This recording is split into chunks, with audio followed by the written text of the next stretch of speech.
Welcome back to another video, guys.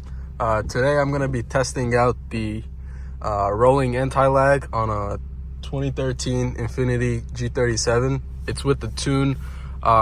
So what I want to do is I want to see if I can go on a straight road and then press the cancel button for the rolling anti-lag and see if it will kick the rear end out in rain. I asked this on forums and groups, and a lot of people said that it doesn't work that way, so we're gonna test it out today and see if it will act like a clutch on a manual car and kick the rear end out.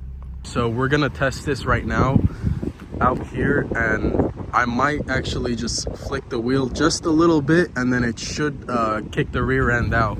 If it doesn't work here, we're actually gonna try it over there as well and see how that goes. So obviously you're gonna need your traction control off, and then once you reach 3,000 RPM, it should let you do the rolling anti-lag.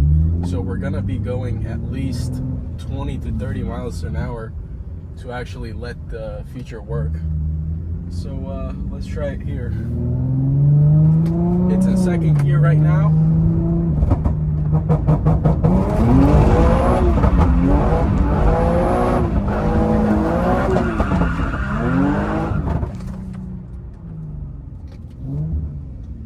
Apparently it does work.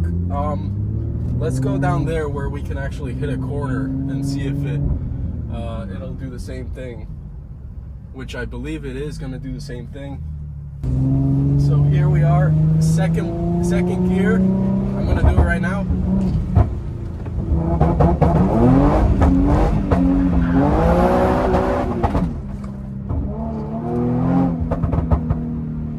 Yes, it does work. I've always wondered this, and yes, it does work like a clutch.